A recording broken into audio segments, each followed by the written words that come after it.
Hacer una explicación en esta sesión del tema de hardening, que traduce o significa fortalecimiento, endurecimiento de los sistemas, ¿sí?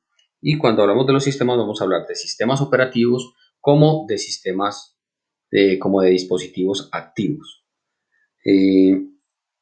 Una vez que ya se ha abarcado todo el tema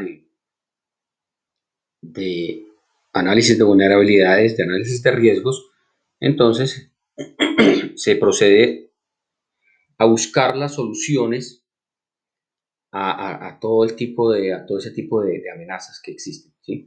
Ya tenemos claros cuáles son las amenazas, entendemos cómo funcionan algunos de esos ataques, cuáles son las vulnerabilidades que pueden tener nuestros sistemas, y teniendo pues toda esa parte clara, entonces empezamos a implementar soluciones para evitar que nos hagan algún ataque, ¿ya?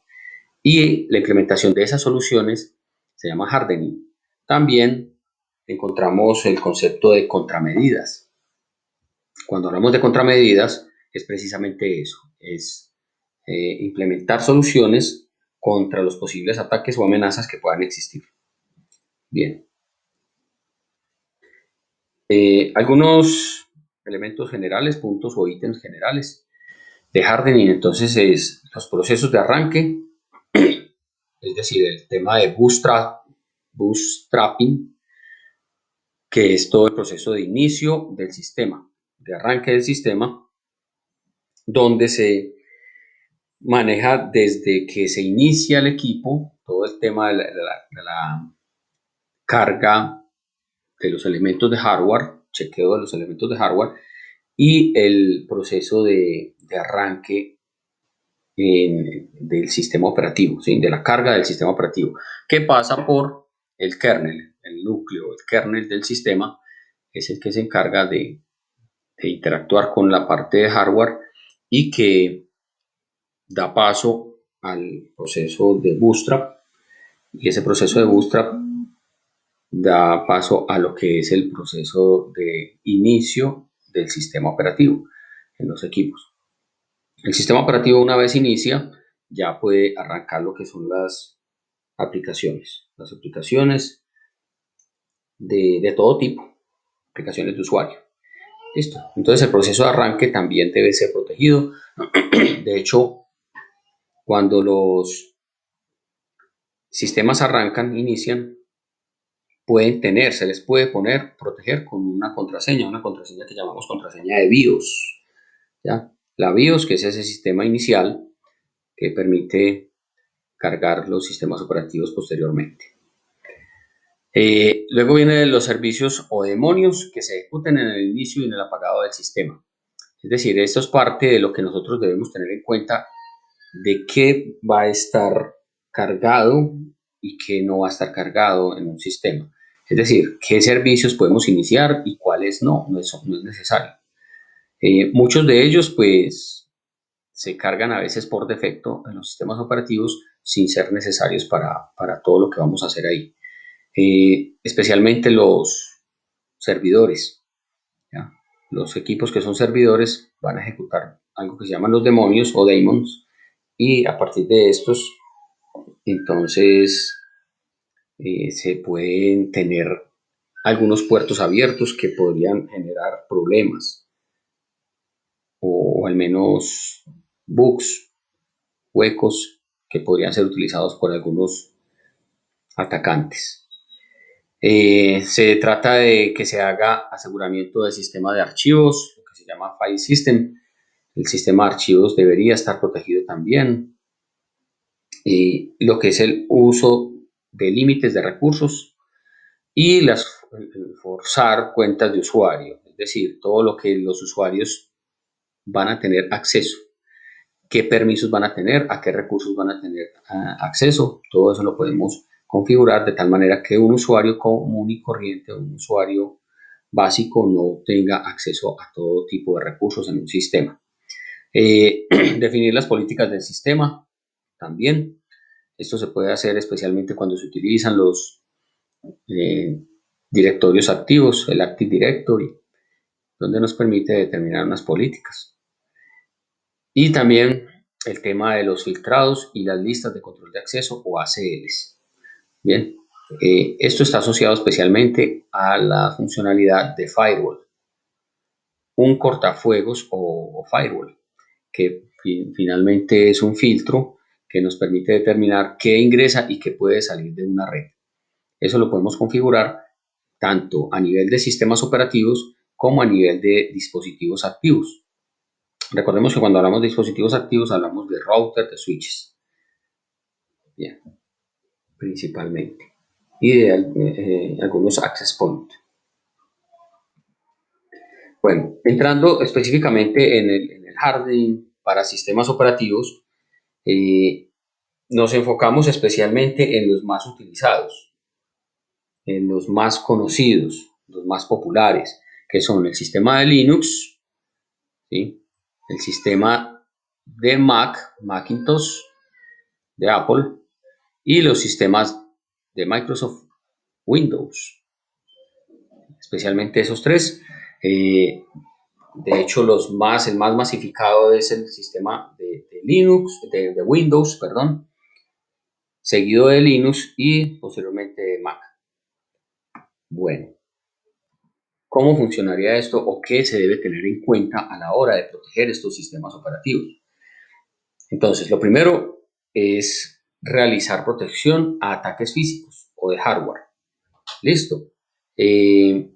Cuando hablamos de ese tipo de ataques, es cuando el intruso o el atacante quiere, por ejemplo, hacer un robo de un dispositivo, quiere hacer daño físico a un equipo, estropearlo, o cuando no necesariamente se trata de ataques, sino de problemas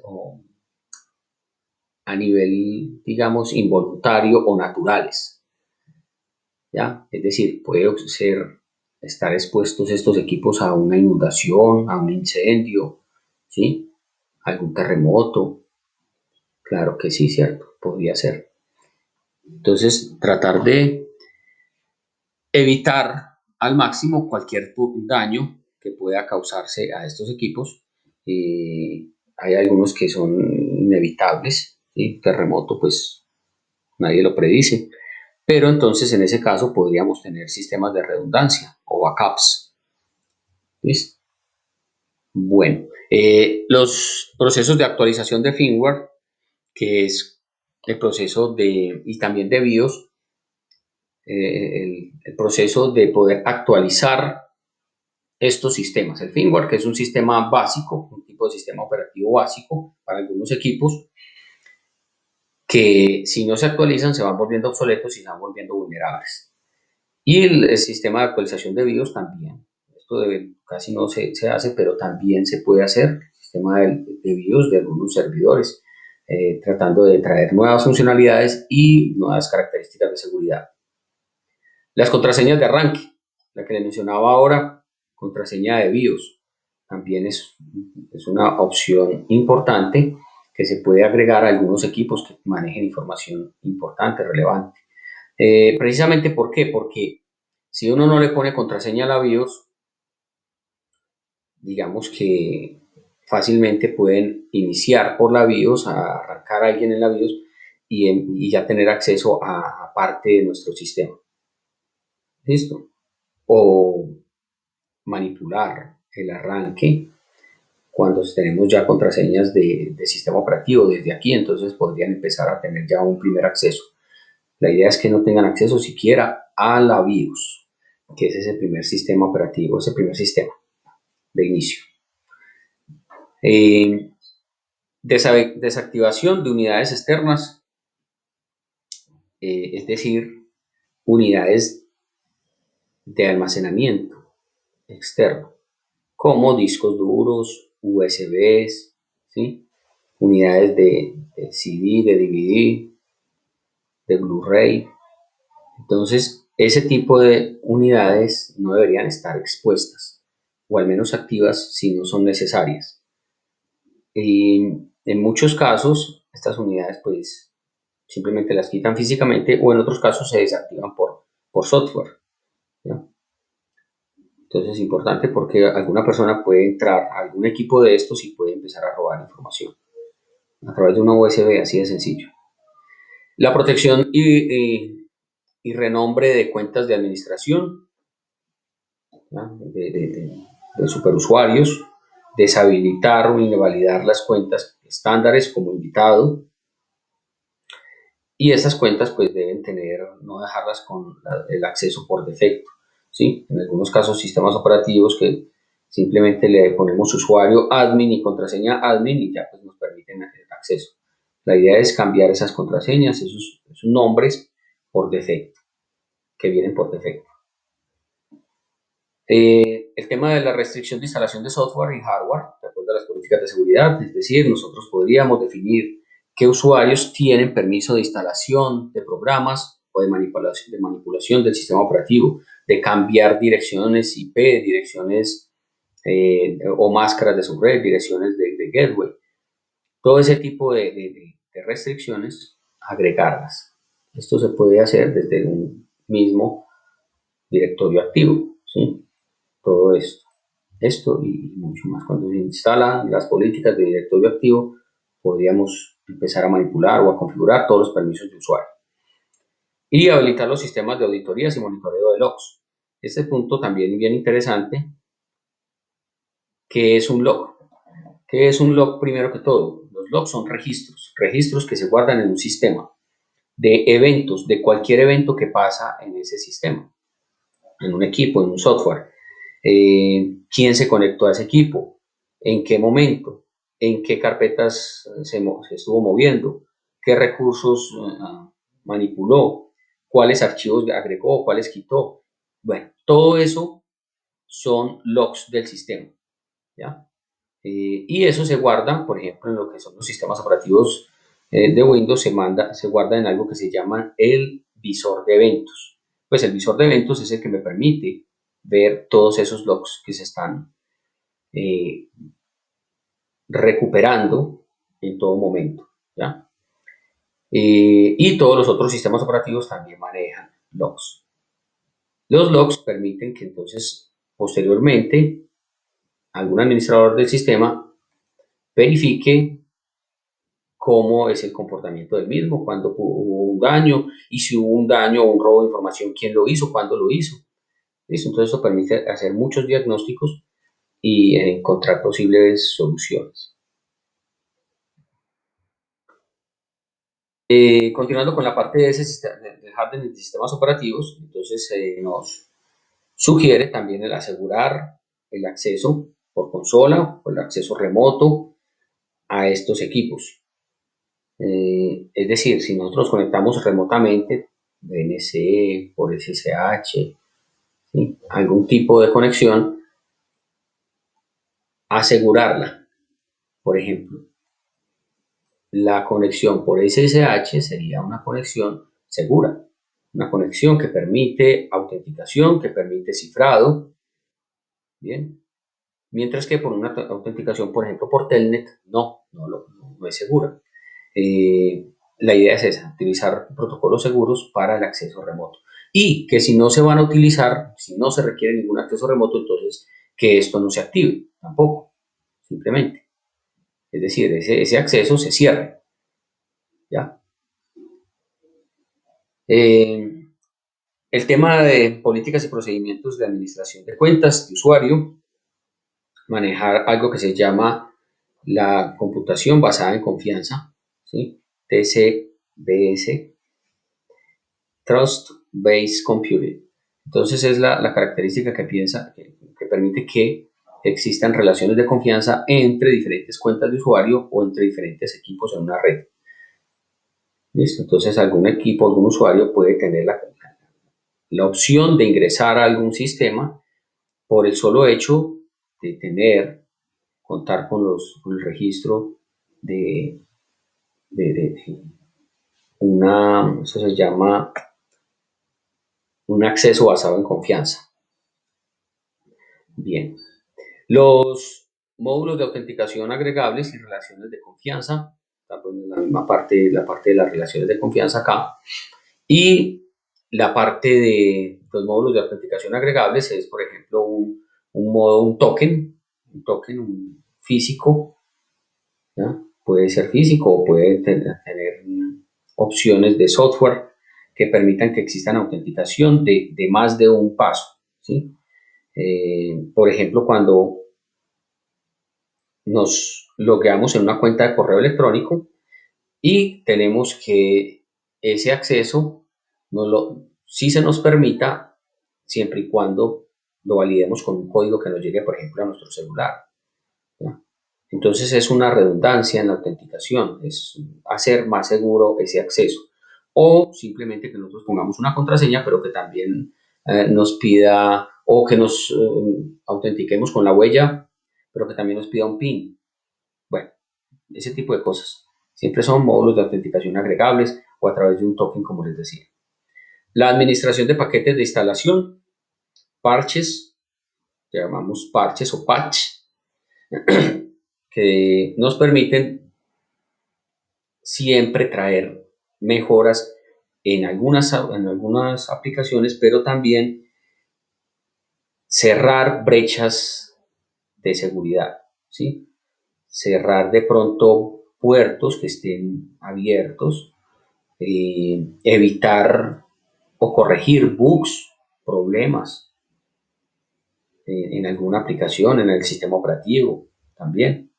Entonces, las actualizaciones automáticas son importantes. Ahora, si es en la medida de lo posible, uno debería revisar las actualizaciones antes de instalarlas, porque muchas de ellas pues, son innecesarias, algunas de ellas, o algunas de ellas pueden traer algún tipo de problema adicional. Sí, arreglan algo, pero dañan otra cosa. Entonces, ese tema de la instalación de parches es de cuidado. La integridad de archivos y permisos en el sistema permite que se garantice que un archivo que se está manejando en un sistema o se está transmitiendo a otro esté completo y esté sin alteraciones, ¿sí? Ese es el tema de la integridad de archivos y todo esto se hace con los sistemas de hash.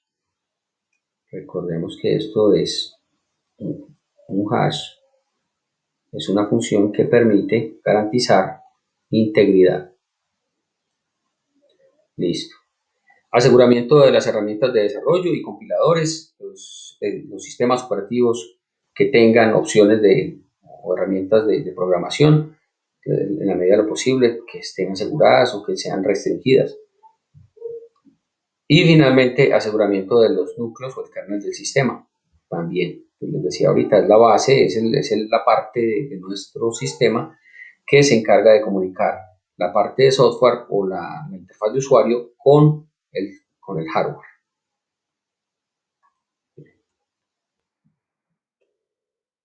Ya hablamos un poquito de la parte de hardening en sistemas operativos y aquí hablaremos un poquito más de los dispositivos activos. Hardening en dispositivos activos. ¿Qué son dispositivos activos? Son todos aquellos equipos que permiten el paso de los datos, la manipulación de los datos, de la información a través de la red y que de alguna manera pues los pueden, digamos, manipular en el sentido de que se manipula el encabezado, la información de transporte, ¿sí? Pero no se manipula el contenido. ¿Listo? Entonces estos son dispositivos activos como router, como switches y access point que permiten que la información viaje de un lado a otro lado y que permite que la información también se regenere. Por ejemplo, se le inyecte potencia por tramos.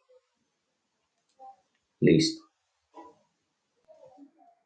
Esos dispositivos activos entonces deben ser protegidos. ¿Qué se debe tener en cuenta?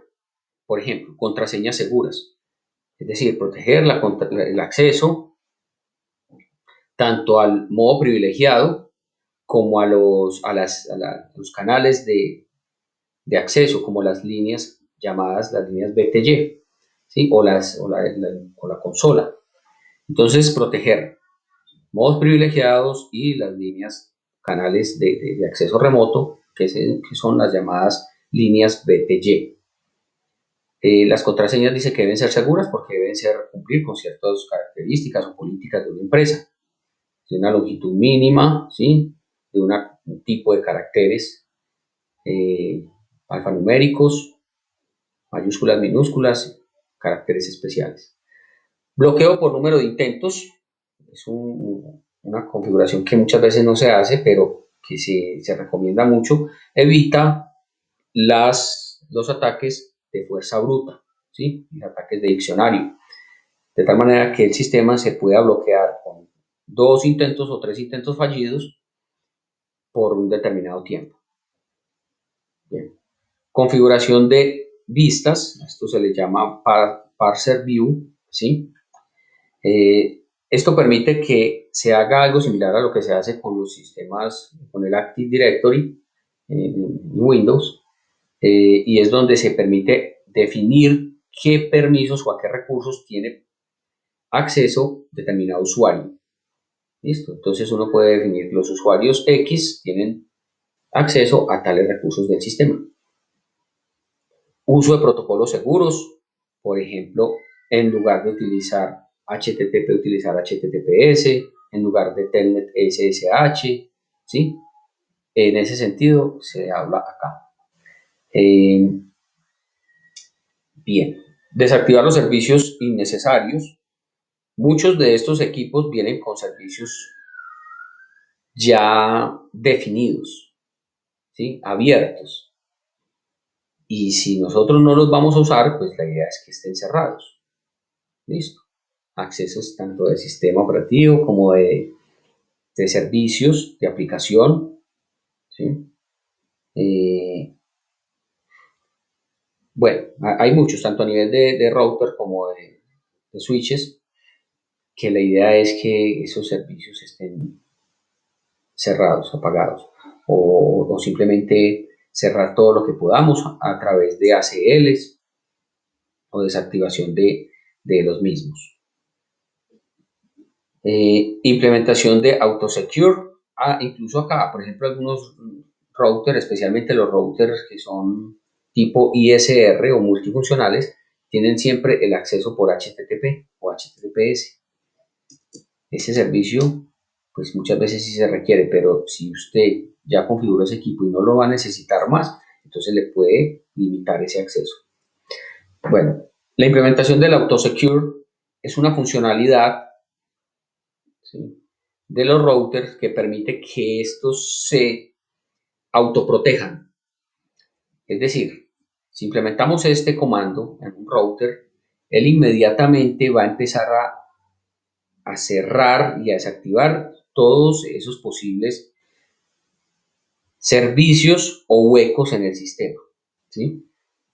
Todo esos elementos que podrían abrir puertas a posibles atacantes. Entonces el equipo se autoasegura, ¿ya? Se cierra completamente. Esto se cierra tanto que no le permite, por ejemplo, uno hacerle pruebas de ping, nada de eso. Y que pues, si como administrador del sistema, pues tocaría empezar a abrir algunos servicios para que al menos nos deje pues como administrar. Bien. Acceso seguro, tanto local como remoto. Esto es lo que se asegura a través de los accesos como SSH, ¿sí?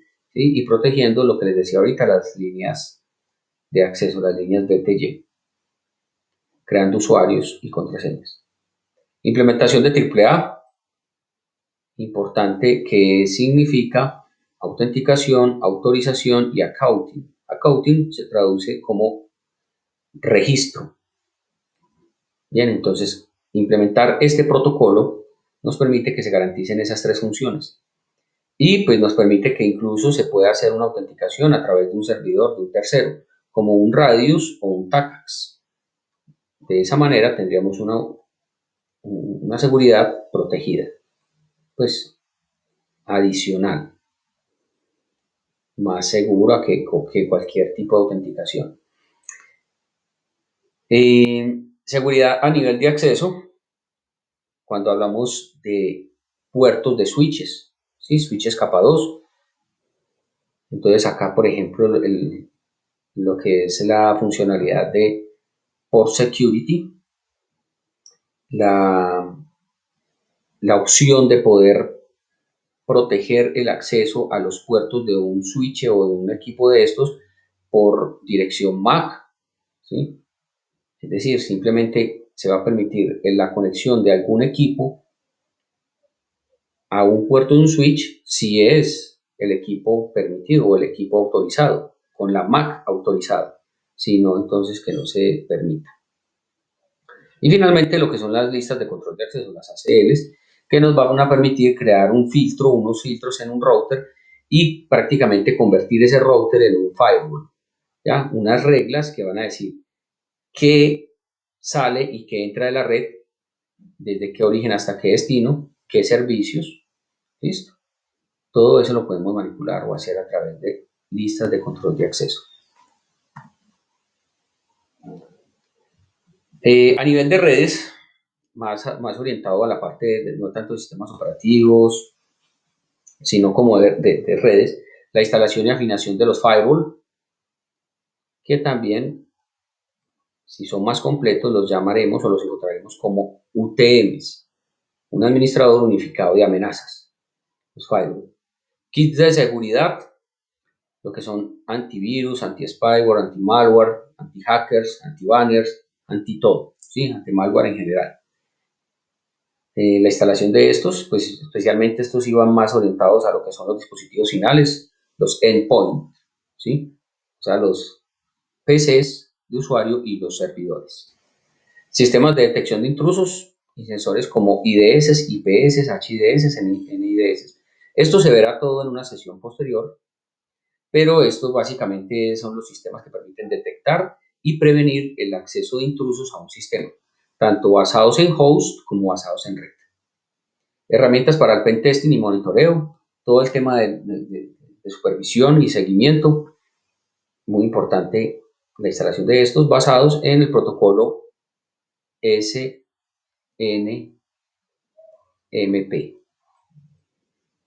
¿sí? Que permite todo el monitoreo, la administración en redes. La configuración de protocolos, puertos y servicios, solo los necesarios, ya lo mencionamos. Implementación de esquemas de seguridad, como lo son los DMZ, front-end y back-end. Estos son elementos bien importantes en una topología de red, especialmente en una topología empresarial, que permite asegurar el acceso a ciertos sistemas y permite mostrar hacia Internet o hacia las redes externas ciertos servicios sin que se afecte la seguridad de la red interna, de los equipos internos. Los routers apantallados, proxies, apantallados es asegurados, el tema de proxies que también lo vamos a ver más adelantico a nivel de aplicación. Y finalmente un elemento que reúne mucho, que reúne casi todo, lo que es el DRP, que son la implementación de un plan de recuperación de desastres. ¿Ya?